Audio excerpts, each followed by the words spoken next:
तो चलो स्टूडेंट, स्वागत है आप सभी का एक बार फिर से मेरे इस यूट्यूब चैनल में। तो जैसे कि हमने लास्ट वीडियो में कवर कर लिया अपने हेनरी फ्योल्स के 14 प्रिंसिपल, ठीक है। अब हम आप पहुँचे हैं साइंटिफिक मैनेजमेंट।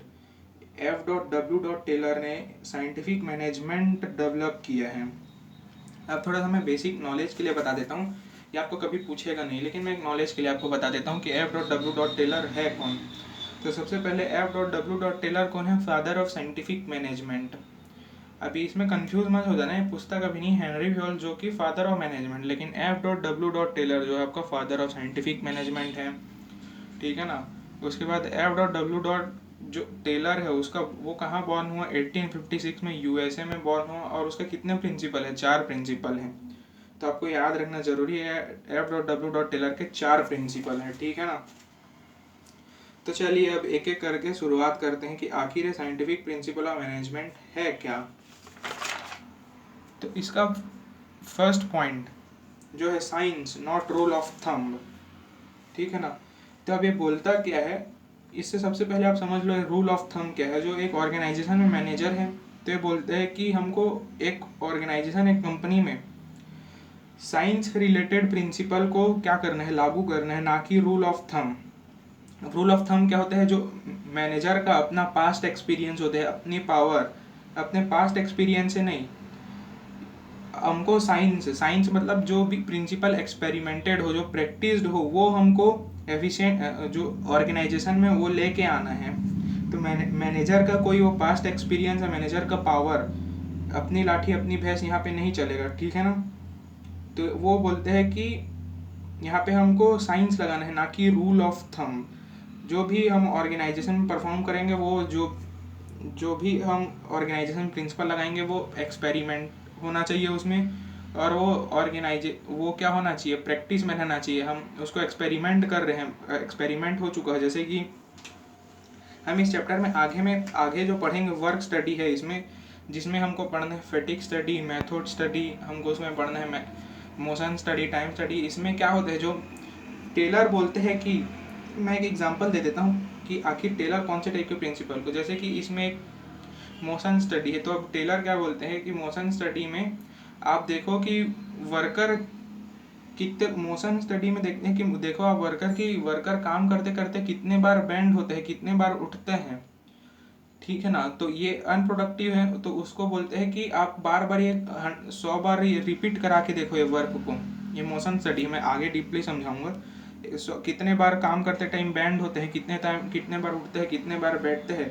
तो वो सब टाइम को काट के, ये सब क्या है? अनप्रोडक्टिव टाइम है, बैंड हो रहा है, उठ रहा है, ऐसा टेलर बोलते हैं। तो ये सब को काट के एक स्टैंडर्ड टाइम फिक्स करो कि आखिर टाइम काम कितने टाइम में होता है। तो ये मोशन स्टडी, तो ये ऐसा प्रिंसिपल एक ऑर्गेनाइजेशन में लगाने का बोलते हैं।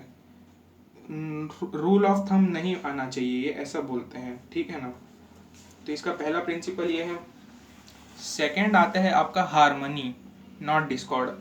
अब ऑर्गेनाइजेशन में बोलते हैं हार्मनी होना चाहिए, मतलब भाईचारा होना चाहिए। नॉट डिस्कॉर्ड मतलब लड़ाई झगड़ा झंझट नहीं होना चाहिए, ये बोलते हैं।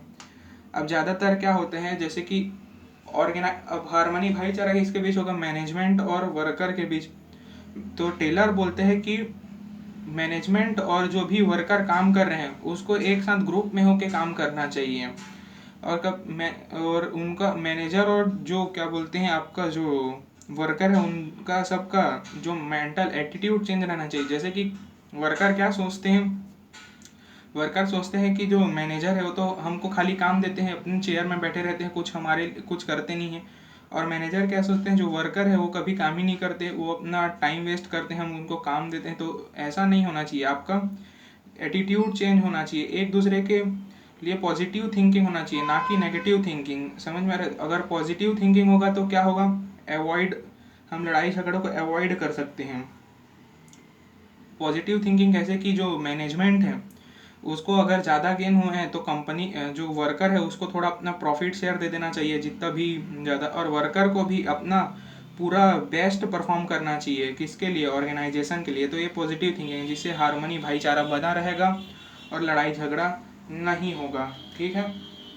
उसके बाद आता है आपका third point, which is cooperation not individualism. Cooperation मतलब होता है यूनिटी, एकता। इसका मतलब भी समझ सकते हैं कि एक साथ मिल के काम करना। इंडिविजुअलिज्म का मतलब होते हैं, मैं समझा देता हूँ, सेल्फिश नहीं होना है किसी को।